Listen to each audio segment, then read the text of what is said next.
Salla shpërtheu në duar trokitje ndërsa Nusja dhe Dhëndri hyn mes buzëqeshjeve, por askush nuk e dinte se brenda pak minutash ajo dasmë luksoze do të kthehej në skenën e një poshtërimi që askush nuk do ta harronte. Pikërisht në mes të festës, Dhëndri vendosi ta turpëronte publikisht vjerën e tij me disa fjalë që ngrin atmosferën. Të ftuarit ulën kokën, Nusja mbeti pa fjalë dhe gruaja e moshuar vetëm buzëqeshi me qetësi. Por ajo nuk u largua, nuk qau, nuk bërtiti. Ajo u ngrit ngadalë nga tavolina, eci drejt skenës dhe kërkoi mikrofonin. Në atë moment, shumë menduan se do të lutej ose do të përpiqej të shpëtonte situatën. Askush nuk ishte gati për atë që do të dilte nga goja e saj. Fjalët e saj zbuluan një sekret të fshehur prej vitesh, një të vërtetë që ndryshoi gjithçka brenda pak minutash. Deri në fund të mbrëmjes, ai që kishte poshtëruar vjerën do të ishte vetë njeriu më i turpëruar në sallë. Shëndroni deri në fund, sepse kjo histori tregon se respekti nuk blihet me para dhe se një njeri i nënvlerësuar mund të ketë gjithmonë fjalën e fundit. Muzika e orkestrës mbushte sallën madhështore ndërsa qindra të ftuar ngriheshin në këmbë për të përshëndetur hyrjen e çiftit të sapomartuar. Kristalet e llampadarëve pasqyronin dritën mbi tavolinat e zbukuruara me trëndafila të bardhë dhe qiring të gjatë. Kameramanët lëviznin pa pushim për të kapur çdo buzëqeshje, çdo përqafim dhe çdo moment që duhej të mbetej kujtim. Në qendër të sallës ecte Arditi, Dhëndri me kostumin e zi të qepur enkas për atë ditë. Në krah mbante Elenën, Nusen, e cila buzëqeshte me emocion, edhe pse në fytyrën e saj duke një lodhje që nuk vinte vetëm nga organizimi i dasmës. Në fund të sallës, në një tavolinë më të qetë, ishte ulur Mira, nëna e Elenës. Ajo kishte zgjedhur një fustan të thjeshtë blu të errët. Nuk mbante bizuteri të shtrenjta dhe as nuk përpiqej të binte në sy. Flokët e thinjur I kishte mbledhur me kujdes, ndërsa në fytyrë kishte një buzëqeshje të qetë që fshehte vite të tëra sakrificash. Pak njerëz në sallë e dinin historinë e saj. Ata shikonin vetëm një grua të zakonshme. Askush nuk e dinte se ajo kishte punuar për më shumë se 30 vjet si infermiere, duke bërë turne nate, duke rritur e vet me vajzën pas vdekjes së bashkëshortit dhe duke sakrifikuar çdo ëndër personale që Elena të kishte një jetë më të mirë. Kur Elena ishte vetëm 8 vjeçe, babai I saj kishte humbur jetën në një aksident rrugor. Që nga ajo ditë Mira kishte qenë nën dhe baba njëkohësisht. Punonte 2 vende pune. Shpesh flinte vetëm 4 orë. Shiste bizuteritë e veta për të paguar kurset e anglishtes së vajzës. Kur Elena dëshironte të studionte në universitet, Mira kishte marrë edhe një kredi të vogël vetëm që vajza të mos hiqte dorë nga ëndra. Asnjëherë nuk ja kishte përmendur këto sakrifica. Për të dashuria nuk matej me fjalë, matej me veprime. Dhe çdo veprim I saj kishte qenë për Elenën. Kur Elena njohu Arditin, Mira u gëzua. Djali duke I edukuar, I sjellshëm, ambicioz. Punonte në kompaninë e familjes së tij, e cila zotëronte disa biznese ndërtimi. Familja e tij ishte e pasur, shumë e pasur. Në fillim gjithçka dukej perfekte, por pas muajve të parë Mira filloi të vinte re disa detaje të vogla. Sa herë që Arditi fliste për njerëzit, gjithmonë I ndante sipas pasurisë.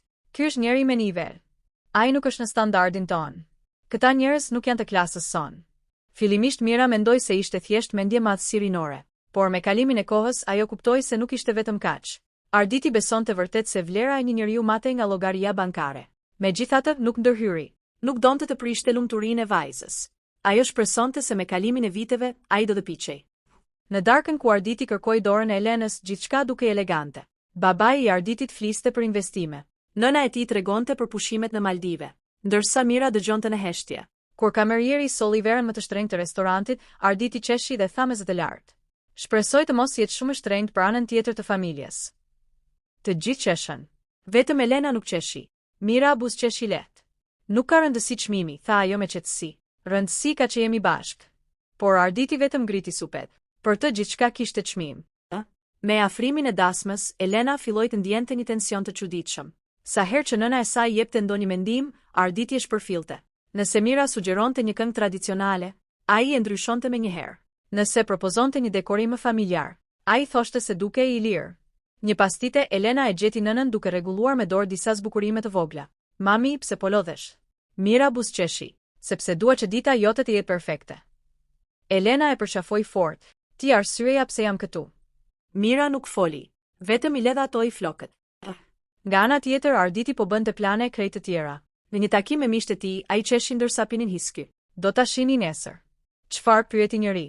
Kam përgatitur një surprizë. Çfarë surprize? Do të bëj një dolli që nuk do ta harroj kur vjera ime. Të gjithë qeshën. Dua t'i tregoj vendin. Po pse? Sepse sillet sikur është e barabartë me familjen tonë. Njëri nga miqtë heshti. Nuk është ide e mirë. Arditi buzëqeshi me vetbesim. Besom. Do të jetë momenti më I bukur I dasmës. Asnjëri nuk e dinte se ato fjalë do t'i kushtonin shumë shtrenjtë. Në mëngjesin e dasmës, Mira u zgjua para lindjes së diellit. Hapi një kuti të vogël druri. Brenda saj ndodhi një varse e argjendi. Ishte vetmja kujtim që kishte ruajtur nga bashkëshorti. E preku me kujdes. Sot vajza jon martohet, përshpëriti. Sytë ju mbushën me lot, por i fshiu me njëherë. Nuk donte të çante. Sot ishte dita e Elenës. Vendosi varsen në një kuti dhuratash. I kishte shkruar edhe një letër. Në letër shkruhej: Bi, nuk kam mundur të jap një pasuri të madhe. Nuk kam vila, makina luksoze apo llogari të mbushura. Gjithçka që kam ndërtuar në jetë ti. Nëse një ditë ndihesh e vetmuar, kujto se dera ime do të jetë gjithmonë e hapur. Pasuria më e madhe nuk është ajo që trashëgojmë, por dashuria që lëm pas. E mbylli zarfin me kujdes. Pastaj mori frymëthe. Kur mbërriti në sallë, disa të ftuar e përshëndetën me respekt. Të tjerë mezi e vun re.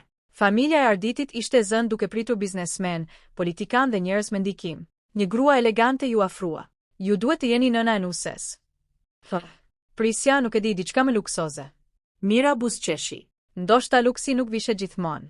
Gruaja nuk kuptoi përgjigjen. U largua pa thënë asgjë. Pak minuta më vonë, Arditi kaloi pranë tavolinës së saj. E pa nga kokat e këmbët. Shpresoj të ndiheni rehat. Po, faleminderit. Vetëm mos u mërzisni nëse ceremonia është pak më elitare. Mira e pa drejt në sy. Njerëzit e edukuar ndihen rehat kudo. Arditi buzëqeshi me ironi. Ndoshta. Pastaj u largua. Nga larg Elena e kishte parë gjithë bisedën. Në zemër i lindi një ndjenje keqe. Diçka nuk shkonte. Por nuk e dinte se pas pak minutash, burri që sapo kishte marrë për bashkëshor do të bënte diçka që do të ndryshonte jetën e tyre përgjithmonë. Atmosfera në sallë u bë edhe më e gjallë sapo orkestrina nisi një valle të njohur. Kamerierët lëviznin mes tavolinave me pjata të dekoruara me kujdes, ndërsa të ftuarit ngrinin gotat për të uruar çiftin. Të qeshurat dhe bisedat mbushnin çdo cep të ambientit. Elena më në fund dieu sikur mund të merrte frymëlirshëm.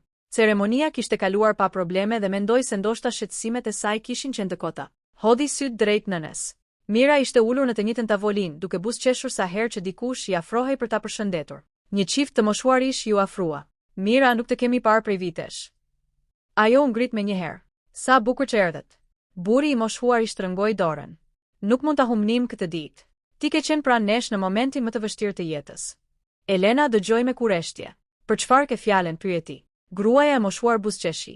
Nëna jote i shpëtoi jetën djalit ton kur ishte infermiere. Shëndroi pranë tij gjithë natën edhe pse turni i saj kishte mbaruar. Mira uli kokën. Ishte vetëm detyra ime. Jo, tha burri. Ishte shumë më tepër se kaq. Ata u larguan ndërsa Elena e pa nënën me admirim. Ti nuk ma kishe treguar kur. Nuk kishte arsye. Ke bërë aq shumë për njerëzit. Mira buzëqeshi. Kur ndihmon dik, nuk e bën që të flasin për ty. Në një cep tjetër të sallës, Arditi po bisedonte me disa partner biznesi të babait të tij. Njëri prej tyre vuri Remirën. Kush është zonja me fustanin blu? Vjehra ime, u përgjigj Arditi pa shumë interes. Duket grua e qetë. Arditi qeshi. E qetë po, por nuk është mësuar me ambiente si këto. Burrat qeshën lehtë. Njëri prej tyre nuk reagoi. Ai thjesht e pa Arditin për disa sekonda. Nuk është mirë të flasësh kështu për familjen. Arditi ngriti gotën. Sot është ditë humori. Pak më vonë nisi ceremonia e urimeve. Një nga një të afërmit ngjiteshin në sken për të thënë disa fjalë. Babai i Arditit foli për suksesin. Në jetë fiton ai që punon fort dhe nuk kënaqet me pak. Duartrokitjet mbushën sallën. Pastaj foli kumbari. Më pas disa miq të çiftit. Atmosfera ishte ngrohtë. Elena filloi të qetësohej, por pikërisht atëherë Arditi i bëri shenjë moderatorit. Më jep mikrofonin. Moderatori buzëqeshi. Sigurisht. Arditi u ngjit në sken mes duartrokitjeve. Vendosi gotën mbi podium. Shikoi sallën me vetbesim. Sot është dita më e lumtur e jetës sime.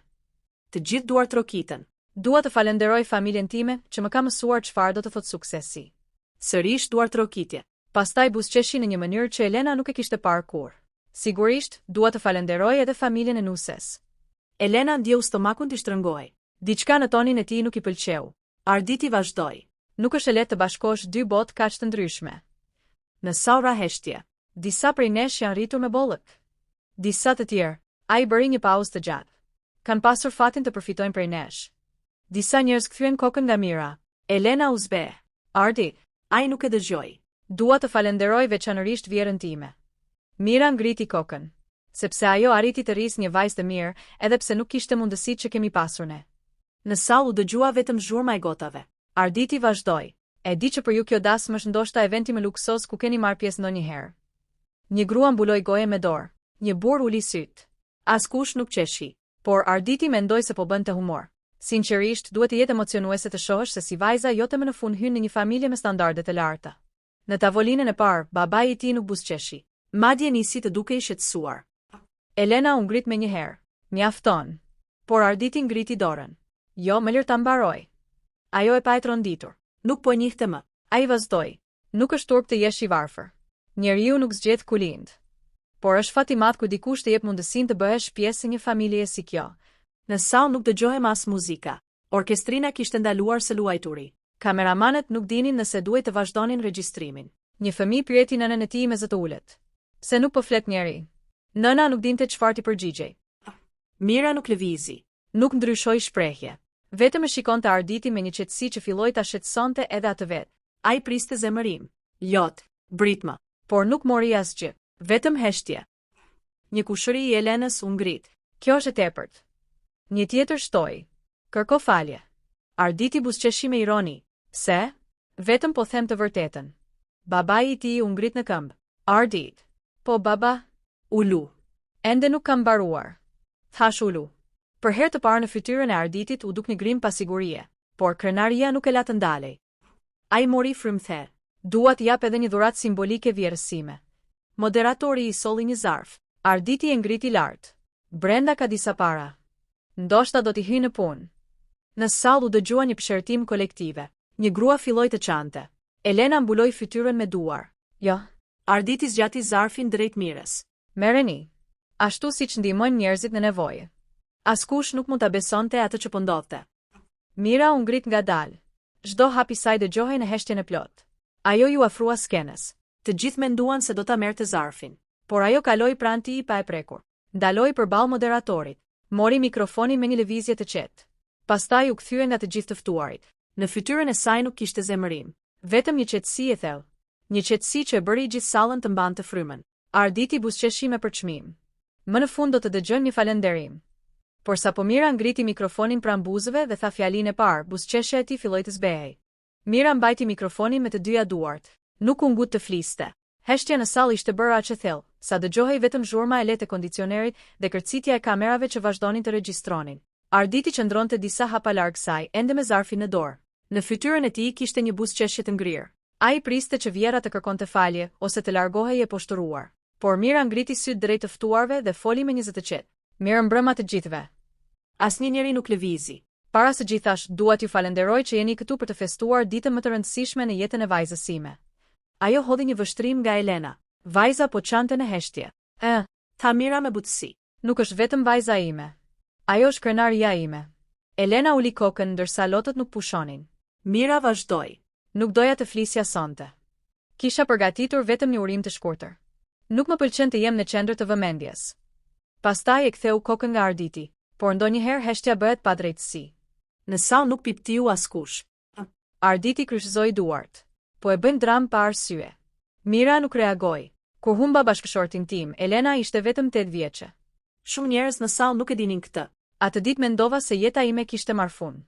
Por pastaj pash vajzën time dhe kuptova se nuk kisha të drejtë të dorëzohesha. Ajo buzëqeshi lehtë. Punova ditë. Punova natë. Ka pasur javë kur nuk e kam parë diellin. Ka pasur muaj kur haja vetëm bukë dhe kos që vajza ime të kishte libra të shkollës. Një kamarier ndaloi në vend. Edhe ai po dëgjonte. Shita unazën e martesës. Shita bizuterit që më kishte lënë nëna. Mora kredi. Bëra turne shtesë. Jo sepse doja të bëhesha e pasur, por sepse nuk doja që vajza ime të hiqte dorë nga ëndrat. Shumë të ftuar ulën kokën. Mira pa zarfin që Arditi mbante ende në dorë. Pak më parë më ofrove para. Nuk të zemërohem, sepse njeriu jep atë që ka brenda. Arditi nuk buzëqeshi më. Nëse zemra është plot me respekt, dhuron respekt. Nëse është plot me krenari, dhuron poshtërim. Fjalët e saj ranë mbi sallë sigur. Babai I Arditit u ngrit. Në fytyrën e tij dukej turpi, por Mira ngriti dorën me edukat. Ju lutem. Më lini ta mbaroj. Ai ul përsëri. Mira mori frymthe. Shumë prej jush më shohin si një grua të zakonshme. Dhe kjo është e vërtet. Nuk kam vila. Nuk kam makina luksoze. Nuk kam kompani. Kam vetëm dërgjegjen time. Pastaj buzëqeshi. Dhe kam diçka tjetër. Ajo nxori nga çanta një dosje të hollë. Arditi e pa me habi. Nuk e kam sjell për hakmarrje. E kam sjell sepse sot doja t'ja jepja Elenës. Ajo hapi dosjen. Brenda ndodheshin disa dokumente. Asnjëherë nuk ja kam treguar vajzës. Sepse nuk doja që të mendonte se sakrificat e mia ishin një borxh. Elena u afrua një hap. Mami, çfarë janë ato? Mira buzëqeshi. Durim. Ajo u kthye nga të ftuarit. Para 15 vitesh punoja në urgjencë. Ishte një natë dimri. Një burr pësoi një atak të rënë në zemër. Mjekët thanë se minutat e para ishin vendimtare. Qëndrova pranë tij për orë të tëra. Nuk pranova të largohesha edhe pse turni kishte mbaruar. Një burr në tavolinën e parë u ngrit pa pritur në këmbë. Flokët i kishte krejtësisht të thinjur. Syt i ishin mbushur me lot. Ai peshpëriti. Jo, Mira e pa. e mbani mend. Burri nuk foli. Vetëm pohoi me kokë. Të gjithë kthyen syt nga ai. Ishte një nga biznesmenët më të njohur në qytet. Shumë të ftuar njënin. Po tha Mira, ai ishte pacienti. Burri u afrua ngadalë drejt skenës. Nëse ajo grua nuk do të kishte qenë aty atë natë, unë nuk do të isha gjarë. Në sallë shpërthyen për shpëritjet. Biznesmeni vazhdoi. Nuk më kërkoi asgjë.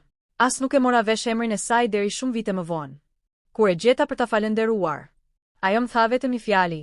Mira uli syt. Burri buzëqeshi. Mjafton që jetoni. Arditi shikonte her biznesmenin her Mirën. Nuk dinte çfarë të thoshte. Por surpriza nuk kishte mbaruar. Biznesmeni mori dosjen nga duart e Mirës. Di çfarë ka këtu? Pyeti ai duke parë Arditin. Arditi heshti. Këtu ndodhen dokumentet e fondit arsimor që kjo grua ka krijuar prej vitesh. Çdo muaj nga paga e saj, ka kursyer para për studentët që nuk kanë mundësi ekonomike.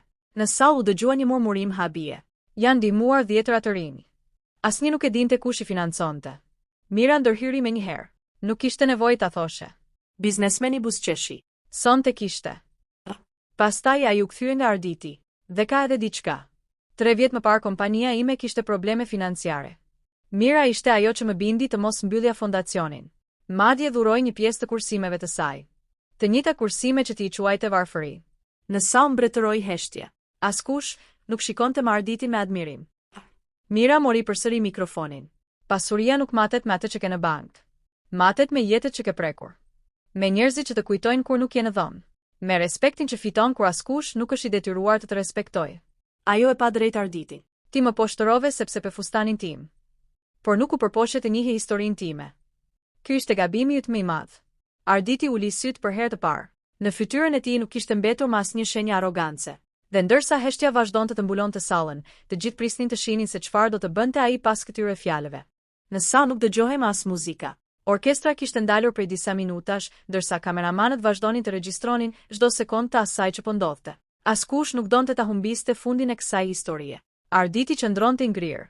Zarfi me paratë që pak minuta më parë mbante me krenari, tani i dridhej në dorë. Nuk dinte ku ta shikonte. As Mirën, as Elenën, as të ftuarit. Për herë të parë në jetën e tij, ndjeu se të gjitha syt ishin mbi të, jo me admirim, por me zhgënjim. Babai i tij u ngrit ngadalë nga tavolina. Ai ishte një burr që gjatë gjithë jetës kishte ndërtuar reputacionin e tij me punë dhe disiplinë. Nuk fliste shpesh para njerëzve, por kur fliste të gjithë e dëgjonin. U afrua në skenë. Mori mikrofonin nga duart e Mirës. Pastaj u kthye nga të ftuarit. Më falni. Vetëm 2 fjalë, por mjaftuan që salla të mbetej në heshtje. Kjo nuk është mënyra si është edukuar familja jon. Ai e pa të birin drejt në sy. Ardi, jam i turpëruar. Në sallë u dëgjua një murmurim. Babai vazhdoi. Kam ndërtuar kompani. Kam fituar para. Por nëse djali im mendon se pasuria e bën njeriu më të madh se të tjerët, atëherë kam dështuar si baba. Arditi uli kokën. Ishte hera e parë që dëgjonte të atin të fliste kështu për të. Nëna e Arditit po çante. Ajo ju afrua Mirës. Më fal. Nuk e dija se do të ndodhte kjo. Mira i shtrëngoi dorën. Nuk e pse të kërkosh falje për gabimet e dikujt tjetër. Ajo grua shpërtheu në lot. Ndërkohë, Elena ishte ende në këmbë. Syt i kishte të skushur. Ajo e pa Arditin për disa sekonda. Pastaj ju afrua. Shikoje nënën time. Ai nuk reagoi. Shikoje. Ngadalë, Arditi ngriti kokën. Përballë tij ishte gruaja që pak minuta më parë kishte tentuar ta poshtëronte. Por ajo nuk dukej fitimtare. Nuk dukej hakmarrëse. Vetëm e qetë. Kjo e lëndonte edhe më shumë. Arditi mori frymëther. Më fal. Askush nuk foli. Ai vazhdoi. Nuk e kuptova çfarë po bëja. Mira nuk tha asgjë. Kam menduar gjithë jetën se parat janë gjithçka. Se statusi është gjithçka. Sonte kuptova se nuk kam parë kur vlerën e njerëzve. Ai ju afrua. Pastaj, përpara gjithë sallës, u ul në gjunjë. Të ftuarit mbetën pa fjalë. Më fal. Nuk e meritoja asnjë nga ato fjalë. Mira e pagjatë. Në fytyrën e tij nuk shite më krenari, vetëm pendim. Ajo e ndihmoi të ngrihej. Nuk është e lehtë të kërkosh falje. Arditi nuk fliste, por mbaje me një gjë. Falja nuk ndryshon të shkuarën. Vetëm veprimet ndryshojnë të ardhmen. Ai pohoi me kokë. Nëse do respektin tim, fitoje. Pastaj Mira mori zarfi me paratë. Të gjithë menduan se do ta mbante, por ajo buzëqeshi. E hapi. Nxori të gjitha kartëmonedhat dhe ia dha biznesmenit që kishte folur më parë. Këto para le të shkojnë në fondin e studentëve. Le të ndihmojnë dikë që ka nevojë. Salla shpërtheu në duar trokitje, jo nga detyrimi, por nga respekti. Biznesmeni buzëqeshi. Unë do ta dyfishoj këtë shumë. Një tjetër i ftuar u ngrit. Edhe unë. Pastaj një tjetër. Edhe unë. Brenda pak minutash, ajo që kishte nisur si një përpjekje për të poshtëruar një grua, ishte kthyer në një fushat të bamirësie. Shuma u rit vazhdimisht. Elena nuk i mbante dot lotën. Ajo përshafoi nënën fort. Nuk kam qenë kurrë më krenare për ty. Mira i puthi ballin. Edhe unë jam krenare për ty. Pas pak, muzika rifilloi, por atmosfera nuk ishte më e njëjta. Njerëzit nuk flisnin për dekorin, as për ushqimin, as për luksin. Të gjithë flisnin për Mirën, për dinjitetin e saj, për qetësinë, për mënyrën se si fitoi pa bërtitur. Disa muaj më vonë, Arditi kishte ndryshuar. Jo me fjalë, me vepra. Ai filloi të vizitonte fondacionin e studentëve çdo javë, ndihmoi në financimin e bursave, kalonte kohë me të rinjt, mësonte historitë e tyre. Për herë të parë, kuptoi se suksesi nuk ishte vetëm të fitoje para, ishte të lije pas diçka që kishte vlerë. Një vit më vonë në ditëlindjen e Mirës, Arditi dhuroi një kuti të vogël. Brenda nuk kishte bizuteri, as para. Ishte një plakë e thjesht druri ku shkruhej: Gruas që më mësoi se karakteri është pasuria më e madhe. Mira buzëqeshi. Këtë herë nuk tha asgjë, sepse e kuptoi se ai më në fund e kishte mësuar mësimin. Morali i historisë. Njerëzit mund të të gjykojnë nga rrobat, nga shtëpia apo nga llogaria bankare, por karakteri zbulohet vetëm kur ke pushtetin të poshtërosh dikë dhe zgjedh ta respektosh. Pasuria mund të fitohet ose të humbet, ndërsa dinjiteti dhe mirësia janë trashëgimia më e çmuar që një njeri mund të lërë pas. Ndonjëherë, fjala më fort nuk është ajo që thuhet me zë të lartë, por ajo që buron nga një jetë ndërtuar me sakrificë, ndershmëri dhe zemër.